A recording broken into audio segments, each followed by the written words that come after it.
السلام علیکم، good morning پیارے بچوں آج ہم بات کرتے ہیں مضمون نویسی کی، ہے نا۔ مضمون نویسی کیا ہوتا ہے بچوں؟ کسی بھی ایک ٹاپک پر آپ اس کے بارے میں اچھے سے لکھنا، شروع سے لے کر آخر تک جتنی آپ کو جانکاری ہے ڈیٹیل میں آپ کو لکھنا مضمون نویسی کہا جاتا ہے، ٹھیک ہے۔ آج کا ہمارا مضمون رہے گا کرونا وائرس یعنی کووڈ-19، بالکل لیٹسٹ مضمون ہے، بالکل لیٹسٹ ٹاپک ہے، تو ہم اس کو کمنٹ میں اس کو نام دیتے ہیں مضمون، ٹھیک ہے۔ آپ اوپر لکھیں گے مضمون اور اس کا مضمون کا ٹائٹل ہے کرونا وائرس، ٹھیک ہے بچوں۔ یہ آپ کو اپنی نوٹ بک میں اچھے سے کرنا ہے۔ میں صرف ہنٹ دے رہی ہوں، میں آپ کو لکھنا سکھا رہی ہوں، ٹھیک ہے۔ میں آپ کو اپنا محتاج نہیں بنا رہی ہوں کہ میں نے بتا دیا اور آپ بالکل اسی طرح لکھ لیں گے۔ میں صرف آپ کو لکھنا سکھا رہی ہوں، آپ کو سیلف ڈیپینڈ ہونا ہے، آپ کو سمجھنا ہے کہ میڈم کیسے بتا رہی ہیں، کس طرح سے ہمیں مضمون لکھنا ہے، ٹھیک ہے۔ میں صرف آپ کو تھوڑا ہنٹ دے رہی ہوں۔ سب سے پہلے تو آپ کو بچوں حاشیہ کھینچنا ہوتا ہے۔ دیکھو میں نے حاشیہ کھینچا ہے نا، حاشیہ کھینچ کر جب ہم اردو کا کام کرتے ہیں تو ہمیں چیک کرنے والے سے پورے نمبر ملتے ہیں، چیک کرنے والے پر اچھا افیکٹ پڑتا ہے حاشیہ کا۔ اردو میں ہمیشہ آپ حاشیہ کھینچ کر ہی کام کیجیے، یہ بہت اچھی بات ہے، ٹھیک ہے۔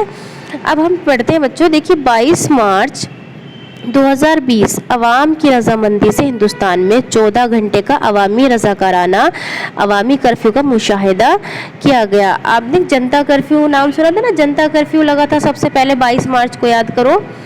آپ کو تو اچھے سے معلوم ہوگا، پھر آپ کا اسکول آنا ہی بند ہو گیا ہے نا۔ 22 مارچ 2020 کو عوامی رضامندی یعنی جنتا کرفیو، عوام کی رضامندی سے، ہے نا، یہ اردو کا ورڈ ہے عوامی رضامندی، عوام کی رضامندی سے، جسے ہندی میں جنتا کرفیو کہا گیا۔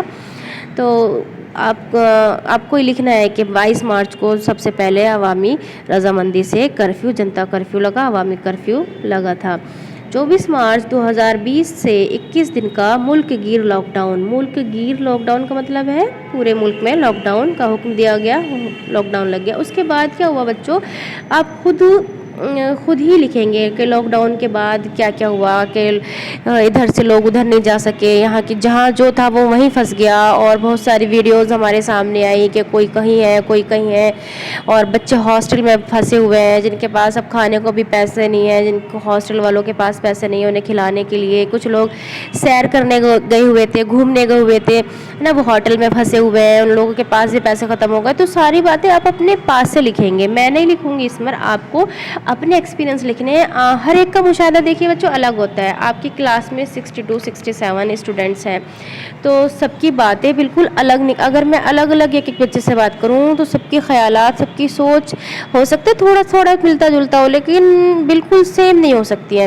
تو آپ بھی اپنے خیالات سوچ کر لکھیے، آپ نے اس ٹائم کیا سوچا، کیا دیکھا، ٹھیک ہے۔ پھر ہم لکھیں گے خاص باتیں میں آپ کو بتا رہی ہوں، اس کو ریمائنڈ کرا رہی ہوں آپ کو۔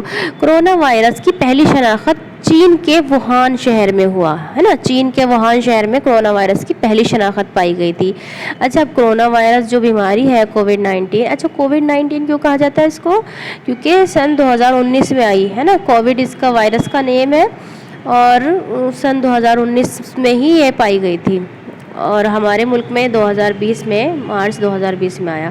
لیکن حالانکہ فروری میں بھی کہا جاتا ہے کہ فروری 2020 میں ہمارے ملک میں ایک مریض مل گیا تھا کرونا وائرس کا، لیکن چین میں تو یہ سن 2019 میں ہی ہو گیا تھا، اور وہاں سے چلتے چلتے ہی پھیلتا وبائی بیماری ہے، پھیل رہی ہے۔